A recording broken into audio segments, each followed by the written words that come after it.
Capítulo 8. Ella es fuerte. Ciñe de fuerza sus lomos y esfuerza sus brazos. Proverbios 31:17.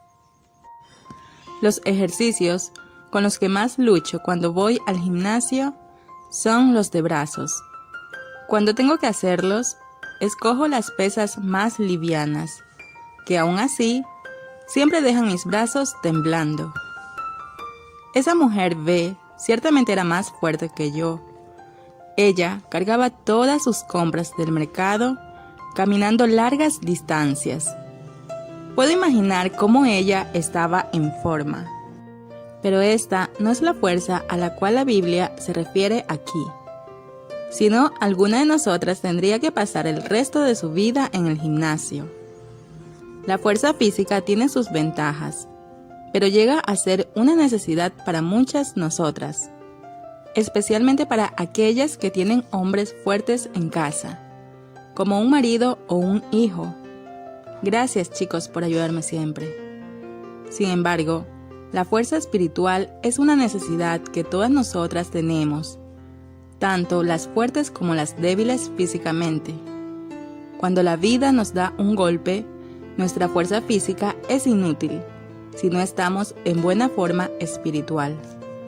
Una mujer fuerte seguirá adelante aun cuando todos en su entorno hayan presionado el botón de pausa. Una mujer fuerte no desiste. La mujer B de la que hablamos sabía eso y por eso ella se ciñó de la fuerza que iba a necesitar, su fe. Según el diccionario Longman de inglés contemporáneo, la expresión ceñirse de significa prepararse para algo, especialmente algo difícil. Eso es algo que pocos hacen. Todo el mundo siempre se preocupa con mantener la apariencia, la carrera, las finanzas, su estilo de vida, el círculo de amistad, las relaciones. Pero, ¿y en cuanto al espíritu? ¿Quién está fortaleciendo el espíritu? ¿Quién se está preparando espiritualmente? A los 3 años de edad, mi hijo amaba cuando el padre lo ponía encima de un armario bien alto solo para, con toda seguridad, lanzarse a sus brazos. Y después de cada salto, él siempre decía lo mismo: «Otra vez, papá». Esa es una de las características más sorprendentes de los niños. Creen.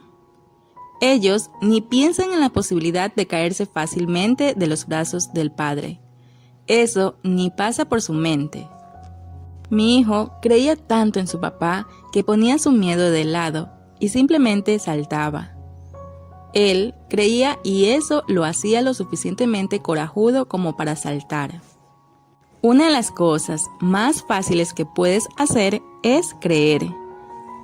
Quedaría sorprendida de saber lo relacionada que está la fuerza con la creencia.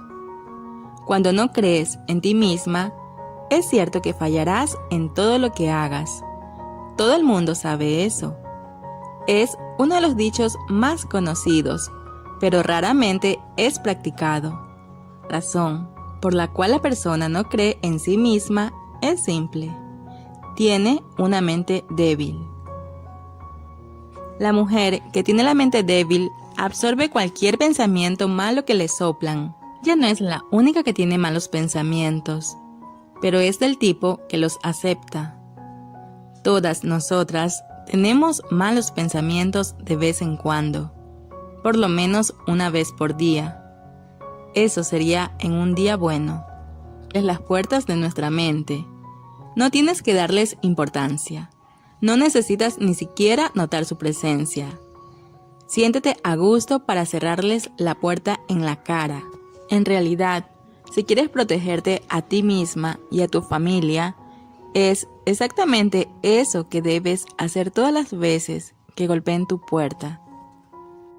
Cuanto más lo hicieras, más te acostumbrarás y más respeto tendrás de ti misma por causa de la actitud positiva que demuestras en relación a ti y a tu propia vida. Es exactamente ahí que comienza tu fuerza. Por eso es apenas el 50% de la fuerza que necesitas. Y es una pena saber que muchas personas se apoyan apenas en ese 50%. Ellas creen en sí mismas, conquistan el mundo, pero no poseen el otro 50% de la fuerza para superar determinados infortunios y accidentes repentinos, como enfermedades, separaciones, infidelidad, decepciones, desastres y muchas otras situaciones que huyen de nuestro control. El otro 50% obviamente se refiere a la creencia en Dios. Es saber que sus brazos estarán siempre listos para sostenerte en el caso de que saltes, te empujen o te caigas. La mujer B tenía el paquete completo. Ella tenía su propia fuerza y la de Dios también. Tener fe en Dios es la manera más eficiente de vivir bien y feliz. Puedes encontrar personas ricas y famosas sin esa fuerza en particular, y por eso siempre les faltará algo para que se sientan completas. Es triste saber que su sonrisa es apenas una fachada, pues fingen una satisfacción que en realidad les gustaría tener. Esa actitud de fingir ser más fuerte de lo que realmente somos generalmente comienza en la adolescencia. Es interesante cómo muchos padres descuidan esa fase en la vida de sus hijos porque ellos mismos también se sintieron descuidados. Pero si lo analizas bien, verás que todo eso no pasa de una fachada. Como adolescentes, comenzamos a entender cómo funciona la vida. A esa edad es que comenzamos a comprender nuestros sentimientos y lo que está sucediendo a nuestro alrededor. Como el descubrimiento del mundo adulto es una cosa tan nueva y extraña, muchas veces no sabemos cómo actuar. Nos quedamos con mucho miedo de mostrar a las personas lo que está sucediendo y entonces decidimos colocarnos una máscara. En casa no nos comunicamos, pues si hablamos mucho y pasamos más tiempo con nuestros padres, ellos van a descubrir lo que pasa en nuestra cabeza y entonces será muy molesto oírlos hablar de algo que ellos mismos no entienden.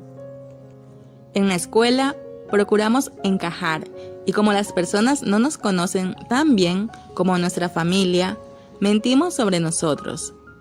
Fingimos que no nos importan cosas que sí nos importan. Fingimos que nos gustan cosas que en realidad no nos gustan. Hacemos cosas que no queremos y hablamos de cosas que no conocemos.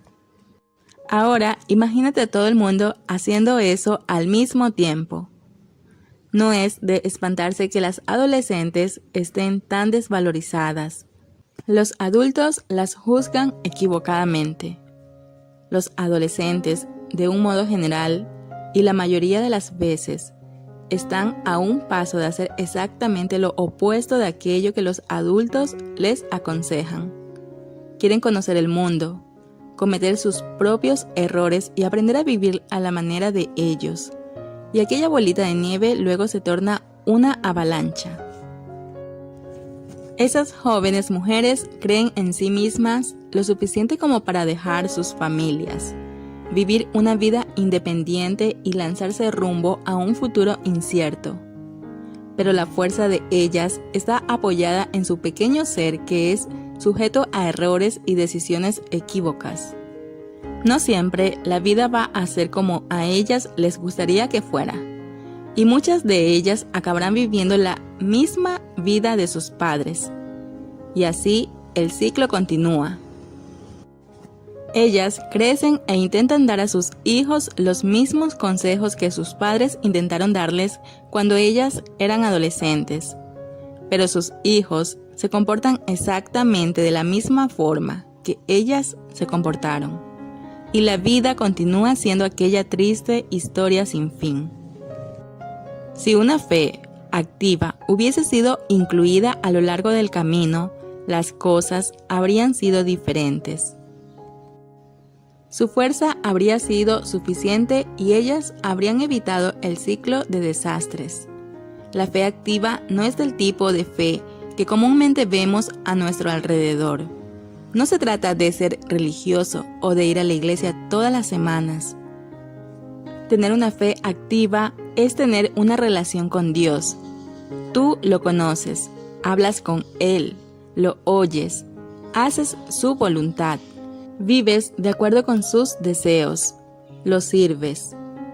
No puedes tener una relación verdadera con Dios sin abandonar buena parte de aquello que eres y quieres. Te contaré cómo fue que eso sucedió conmigo en particular. La fe es personal. Nadie tenía grandes expectativas con respecto a mí a medida que crecía. Y mirando hacia atrás, puedo entender por qué. Yo solía esconderme en la sombra de mi hermana menor. Ella era la graciosa, la intrépida, la fuerte, la interesante y la más popular. Yo no tenía problemas con eso. En realidad me gustaba toda la atención que ella recibía, porque eso me hacía sentir menos culpable por no haber tenido que pasar por todo lo que ella pasó a causa de su defecto congénito. Ella nació con labio leporino. En mi mundo pequeño y solitario, comencé a apegarme a Dios, y al principio fue más por miedo. Yo tenía miedo de ir para el infierno. Yo escuchaba hablar sobre ese asunto en la iglesia y me asustaba mucho. Acostumbraba a orar: Dios, perdóname, cerca de 100 veces al día, solo para certificarme de que aún estaba salva. Tenía pesadillas casi todas las noches, pero eso no era lo peor de todo. Comencé a padecer sonambulismo. Iba a dormir en mi cama y me despertaba en otro cuarto al día siguiente. Una vez hice eso cuando había huéspedes en casa, y cuando me desperté estaba en el cuarto de ellos. Fue uno de los momentos más vergonzosos de mi vida. Yo me había bautizado en las aguas, pero las cosas aún no habían cambiado. No importaba cuánto leyese la Biblia, cuánto pidiese perdón a Dios, yo aún no tenía la fe que mis padres tenían. Me acuerdo que oía mensaje tras mensaje y no entendía nada. Era como si nada en la iglesia hablase conmigo. Comencé a imitar a mi madre orando. Levantaba las manos y hasta hablaba en lenguas, exactamente como lo hacía ella. Pero nada. Las cosas comenzaron a empeorar. Comencé a tener todo tipo de pensamientos malos, los cuales tengo hasta vergüenza de escribir. Yo no entendía lo que estaba sucediendo. ¿Cómo podría yo, alguien que nunca había hecho nada malo, por lo menos era lo que yo pensaba, que vivió una vida resguardada y prácticamente creció dentro de casa jugando en el suelo durante toda la infancia, esconder tantos conflictos malignos? Nadie sabía lo que estaba sucediendo. A veces yo sentía un vacío enorme en el pecho y dolía mucho. Era un dolor que yo no sabía explicar. ¿Por qué estoy aquí? ¿Por qué existo?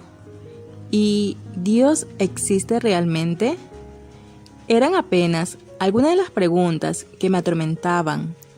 Y para completar, tenía asma. Cuando tenía una crisis, prácticamente pasando un día, tenía que quedarme sentada, quietita, todo el día. Yo no podía hablar con nadie. No podía hacer nada. La peor parte era por la noche, cuando tenía que dormir sentada, haciendo ruido y respirando con dificultad. Parecía que había un montón de gatos ronroneando dentro de mí. Perdí la cuenta de cuántas veces fui llevada de urgencia al hospital. Aún así, continué leyendo mi Biblia, yendo a la iglesia y haciendo aquellas oraciones movidas por el miedo. Yo tenía una familia perfecta, pero no tenía una vida perfecta. Mis padres poseían la fuerza que yo necesitaba. A veces Ellos me ayudaban, pero al final de cuentas, ¿sabes cómo es? La vida es algo personal y así también es la fe. Todos a tu alrededor pueden tener una fe activa y hasta ayudarte a asumir una actitud positiva, pero ellos no te pueden dar aquello que necesitas para mantener esa actitud. Necesitas tenerla para ti. Yo tenía 16 años cuando el timbre espiritual finalmente sonó. Me acuerdo de haber ido a la iglesia aquel día exactamente como había hecho durante toda mi vida. No había nada de especial en aquel domingo, pero por algún motivo el mensaje predicado en el altar me impactó de lleno. Yo me sentí culpable, perdida, la pecadora que yo no sabía que era. Cuando vino la invitación para acercarme al altar y reconocer cuán perdida estaba delante de Dios, no me importaron los pensamientos que gritaban en mi interior diciendo: ¿qué van a pensar las personas en la iglesia si te ven yendo hacia el altar? Ora aquí mismo. Nadie necesita saber tu condición espiritual. Y tú hablas en lenguas. Eres bautizada. Claro que eres convertida, ¿o no? Yo me levanté y fui hacia adelante. No miré a los costados, ni me importó lo que las personas estaban pensando de mí en aquel momento. Todo lo que me importaba era el hecho de que yo necesitaba de un Salvador con urgencia. Me derramé delante de Dios aquel día. Nunca había hablado con Él con tanta sinceridad, con el corazón tan abierto, con tanta intensidad. Hubo un momento en el cual paré de hablar y solo lloraba. No podía hablar, lloraba intensamente. Di todo de mí para Dios, todos mis miedos, mis dudas, mis planes, mis preocupaciones, mis pensamientos y mi futuro. Y a cambio, Él me dio el nuevo nacimiento. Aquel fue el día en que conocí a Dios personalmente. Se terminaron mis dudas, los malos pensamientos, el sonambulismo, el vacío en el corazón y los ataques de pánico. Yo estaba feliz como nunca. Mi vida cambió literalmente en aquel día. Todo a mi alrededor estaba igual. Mi familia estaba feliz como siempre. Mis amigos y mi iglesia eran una alegría en mi vida. Pero ahora yo era diferente. Me gustaba ser yo misma, por primera vez en la vida. Estaba feliz por ser quien era. La fuerza que recibí aquel día es la fuerza que necesitas para transformarte en una mujer B. Todo el mundo pasa por momentos difíciles en la vida. Todo el mundo se decepciona de vez en cuando. Pero no todo el mundo tiene la fuerza necesaria para seguir adelante cuando esas cosas suceden. Muchas personas permanecen presas a una depresión interminable que es aliviada con medicamentos y psicoterapia. Ellas se satisfacen con el hecho de que a alguien en el mundo le importen sus tristezas, aunque sea durante apenas 1 hora por semana y a un costo extravagante. Desconocida y ridiculizada. La esposa de Noé pasó cerca de 100 años de su vida oyendo a su marido decir que el mundo se acabaría. Ella vio su lucha para convencer a las personas a su alrededor que necesitaban volverse a Dios, pero nadie lo escuchaba. Ella ayudó a su marido a construir un arca, que a los ojos de todos más parecía una mueblería de circo. Ella tuvo muchas oportunidades de dudar de Noé, de perder la fe en lo que Dios le había dicho a él y dejar de apoyarlo. Pero ella era fuerte, tan fuerte que crió a sus hijos en aquel ambiente perverso y, aún así, consiguió mantenerlos en la misma fe. Ella estaba sola. Ninguno de sus vecinos o parientes creía. tenía que verlos perecer en el diluvio. La esposa de Noé fue prácticamente una figura en la historia del marido. No hay mucho para leer sobre ella en la Biblia, pero podemos concluir que Dios necesitaba una mujer fuerte al lado de Noé para que él pudiese soportar todas las persecuciones y dificultades que tenía que enfrentar mientras ejecutaba el plan de Dios. Exactamente como sucede hoy, siempre que intentes mostrar la verdad a las personas, la ignoran, la odian e inventan historias a su respecto. Es más fácil no decir nada y evitar problemas innecesarios, pero no fue para eso que Dios nos llamó. Todas nosotras debemos ser su testimonio en este mundo corrupto, y si así no lo hacemos, no somos merecedoras de entrar en el arca. La mujer B es fuerte y por su fuerza toca la vida de las personas. Su fuerza es mucho mayor que lo que nuestros ojos pueden ver. Es una fuerza que está profundamente arraigada en ella y nadie la puede derribar. ¿Has cultivado esa fuerza últimamente? ¿Qué debes hacer para alcanzarla? ¿Cómo?